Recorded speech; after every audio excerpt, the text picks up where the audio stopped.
Name numerology एक बहुत ही जरूरी पार्ट है न्यूमेरोलॉजी का। अगर आपका नेम आपके डेट ऑफ बर्थ का फ्रेंडली नहीं है, कंपैटिबल नहीं है आपके मूलांक और भाग्यांक का, तो लाइफ में बेवजह की हर्डल्स आती ही रहेंगी, चाहे आप कितनी भी कोशिश कर लो। क्योंकि नाम की वाइब्रेशन का सबसे ज्यादा इंपॉर्टेंट है हमारी लाइफ में।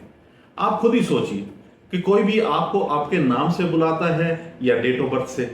आपके नाम से ही आपके बिजनेस को भी एक नाम से बुलाते हैं, जैसे कि कुणाल एम्पोरियम, SGK ट्रेडर्स, सन फार्मा, टाटा स्टील या जो भी नाम है।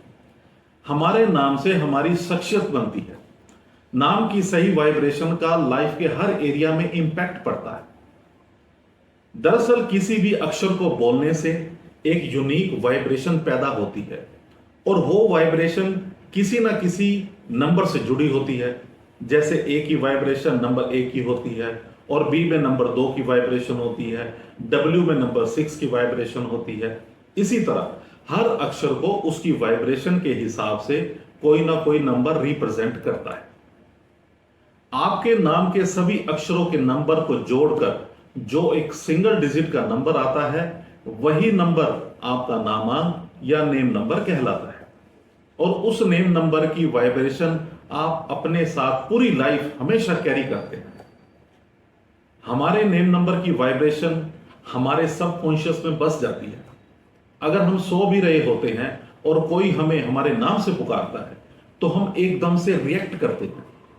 जैसे हम पानी में पत्थर फेंकते हैं तो पानी में तरंगे पैदा होती हैं, रिपल्स पैदा होती हैं। उसी तरह हमारे शरीर में भी 70% से ज्यादा पानी है। उसी तरह जब हम कोई आवाज सुनते हैं और वो आवाज कानों के थ्रू हमारे माइंड में एक हलचल पैदा करती है, हमारे माइंड में पूरे शरीर में भी एक तरंगे पैदा होती हैं और हमारा सबकॉन्शियस एकदम से समझ आता है और वो रिएक्ट करता है। इसको हम ऐसे समझते हैं कि जैसे भीड़ में पीछे से हम विनोद नाम के व्यक्ति को उसके नाम से पुकारते हैं, तो सिर्फ विनोद ही पीछे मुड़ के देखता है, कोई और नहीं।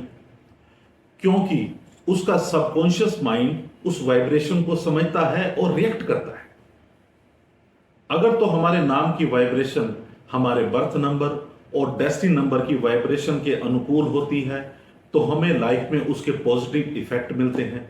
अगर नाम की वाइब्रेशन अनुकूल नहीं होती, प्रतिकूल होती है, तो लाइफ में नेगेटिव इफेक्ट देखने को मिलते हैं। और न्यूमेरोलॉजी वो साइंस है, एक ऐसा मेथड है जो हमारे नाम को हमारे डेट ऑफ बर्थ के हिसाब से सेट करती है, हमारे बर्थ नंबर और डेस्टिनी नंबर के कंपैटिबल बनाती है, जिसे हम बिल्कुल भी इग्नोर नहीं कर सकते। अब सबसे बड़ी बात आती है कि अपने नेम नंबर को कैसे चेक करें कि हमारे नेम का नंबर क्या है। नेम नंबर्स को कैलकुलेट करने के लिए जो सबसे सटीक मेथड है वो है शेल्डियन मेथड, जो कि वर्ल्ड वाइड इस्तेमाल होता है। आपके सामने स्क्रीन पर जो चार्ट है, इसी के द्वारा हम नेम नंबर को आसानी से कैलकुलेट कर सकते हैं। आप या तो इसे नोट कर लें या इसका स्क्रीनशॉट ले लें, क्योंकि इसी से ही आप किसी का भी नेम नंबर कैलकुलेट कर सकते हैं। अब कैलकुलेट कैसे करना है, इसके लिए हम एक एग्जांपल लेते हैं। एक व्यक्ति जिसका नाम है रोहित शर्मा और उसका डेट ऑफ बर्थ है 16/4/1998। अब इस चार्ट के हिसाब से R की वैल्यू है 2, O की वैल्यू है 7, H की 5, I की 1 और T की वैल्यू है 4। तो टोटल आता है यहां पर 19। 1 + 9 फिर करते हैं तो नंबर आता है 10। 1 + 0 करते हैं तो नंबर आता है 1। इसी तरह S की वैल्यू है 3, H की 5, A की 1, R की 2, M की 4 और A की 1। टोटल करते हैं तो आता है 16। 1 + 6 करते हैं तो नंबर आता है 7। दोनों नंबर को जोड़ते हैं, 1 + 7 करते हैं तो नंबर आता है 8। अब यहां फर्स्ट नेम नंबर आता है 1 और टोटल नेम नंबर आता है 8। अब नॉर्मली हम नेम नंबर को 2, 4, 7 और 8 पर नहीं लेते। प्रेफरेबल जो यूनिवर्सल लकी नंबर है उन नंबर्स को लेते हैं, और वो है नंबर 1, 3, 5 और 6। कहीं कहीं नंबर 9 को भी लेते हैं, मगर कम। नंबर 9 ज्यादातर बिजनेस के नेम नंबर में लिया जाता है। अब हमें यह देखना है कि ये नेम नंबर हमारे लिए सही है या नहीं। इसके लिए हमें अपने बर्थ नंबर और डेस्टिनी नंबर की जरूरत पड़ेगी। अब जैसे कि एग्जाम्पल में ली गई डेट ऑफ बर्थ 16/4/1998 के हिसाब से बर्थ नंबर यानी कि मूलांक आता है 7 और डेस्टिनी नंबर यानी कि भाग्यांक आता है 2। बर्थ नंबर को निकालने के लिए हम सिर्फ बर्थ की डेट को सिंगल डिजिट तक जोड़ कर लेते हैं। इस केस में बर्थ की डेट है 16, तो 1 + 6 करते हैं तो 7 आता है, तो यहां बर्थ नंबर आता है 7। और डेस्टिनी नंबर को निकालने के लिए कंप्लीट डेट ऑफ बर्थ को जोड़ते हैं सिंगल डिजिट आने तक। तो इस केस में कंप्लीट डेट ऑफ बर्थ को जोड़ते हैं तो नंबर आता है 38। 3 + 8 करते हैं तो नंबर आता है 11, और 1 + 1 को फिर जोड़ते हैं तो नंबर आता है 2। इसी तरह हमारे पास डेस्टिनी नंबर आता है 2। अब हमें यह देखना है कि आपके बर्थ नंबर और डेस्टिनी नंबर के हिसाब से आपके लिए कौन सा नेम नंबर लकी है, उसको हम इस चार्ट की मदद से समझते हैं। आप इस चार्ट को भी नोट कर ले या इसका स्क्रीनशॉट ले लें। और जैसे कि मैंने आपको पहले भी बताया है कि लकी नंबर है 1, 3, 5 और 6, और यहां 7 और 2 का लकी नंबर बनता है 1। तो हम इस नाम की वाइब्रेशन को नंबर 1 पर लाते हैं, तब जाकर के ये नेम नंबर लकी नंबर बनेगा। इसके लिए हम क्या करते हैं कि रोहित का नंबर तो है 1, जो कि पहले से ही सही है। तो अगर हम रोहित और शर्मा की मिडल में कुमार का के अक्षर को ऐड कर देते हैं तो नाम बन जाता है रोहित के शर्मा। वैसे इसको बोल सकते हैं रोहित कुमार शर्मा, लेकिन लिखने में आएगा रोहित के शर्मा। और टोटल नेम नंबर बन जाता है 10, यानी कि नंबर 1। इस तरह फर्स्ट नेम नंबर भी इस डेट ऑफ बर्थ के लिए लकी है और कंप्लीट नंबर भी लकी नंबर बन जाता है।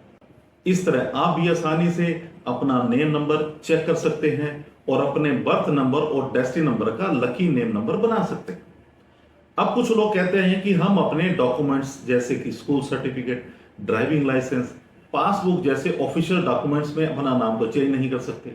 अरे भाई, नहीं कर सकते तो मत करो ना, अपने विजिटिंग कार्ड पर तो चेंज कर सकते हो। सोशल मीडिया अकाउंट्स जैसे कि फेसबुक, ट्विटर, इंस्टाग्राम आदि पर चेंज कर लो। किसी के मोबाइल में अपना नंबर फीड करते हो तो उसको सही करवा दो। अपने ऑफिस में या शॉप पर बिल बुक पर अपना नाम सही कर लें। नए नाम की स्पेलिंग के साथ सिग्नेचर करना शुरू कर दें। अब जब आप अपने नाम में चेंजेस करें तो थोड़े रिचुअल्स जरूर करें। नंबर 1, जिस दिन से नाम में चेंजेस करें उस दिन नीडी लोगों को उनकी जरूरत के हिसाब से कुछ ना कुछ डोनेट जरूर करें, क्योंकि हर शुभ काम में ब्लेसिंग बहुत ही बढ़िया रोल प्ले करती है। नंबर 2, अपने नाम को कम से कम 21 डेज तक 21 टाइम्स रोजाना लिखने का अभ्यास करें, ताकि नए नेम की स्पेलिंग आपके सबकॉन्शियस में बस जाए।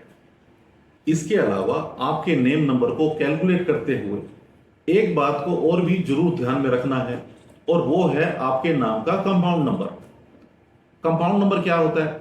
कंपाउंड नंबर होता है हमारे सिंगल डिजिट के नेम नंबर से पहले जो 2 डिजिट का नंबर आता है, वो हमारा कंपाउंड नंबर कहलाता है। न्यूमेरोलॉजी के मुताबिक कुछ कंपाउंड नंबर तो लकी होते हैं, लेकिन कुछ कंपाउंड नंबर भी लाइफ में स्ट्रगल और परेशानियां देने वाले होते हैं। इसलिए आपके नाम का कंपाउंड नंबर भी सही होना जरूरी है। अब कौन से कंपाउंड नंबर लकी होते हैं, ये क्वेश्चन आएगा, तो उन सब लकी कंपाउंड नंबर्स की लिस्ट को मैंने नीचे डिस्क्रिप्शन बॉक्स में लिख दिया है, आप देख सकते हैं। तो फ्रेंड्स, इस तरह आप आसानी से अपने नेम नंबर को अपना लकी नेम नंबर बना सकते हैं। अगर फिर भी आपको कुछ परेशानी हो तो आप स्क्रीन पर दिए गए नंबर पर फोन करके एक नॉमिनल सा चार्जेस देकर के पेड कंसल्टेंसी भी ले सकते हैं और अपने नेम को लकी नेम नंबर में कन्वर्ट कर सकते हैं। और इस पेड कंसल्टेंसी में आपको यह भी जानने को मिलेगा कि आपके बर्थ नंबर और डेस्टिनी नंबर के हिसाब से आपके लकी कलर्स क्या हैं, लकी डेट क्या है, और आपका लकी मोबाइल नंबर क्या होना चाहिए, और भी बहुत कुछ। धन्यवाद। अगली वीडियो में आपसे फिर मिलते हैं न्यूमेरोलॉजी के एक नए टॉपिक के साथ, इसलिए जुड़े रहिए और न्यूमेरोलॉजी के सीक्रेट्स को जानते रहिए। Thank you very much.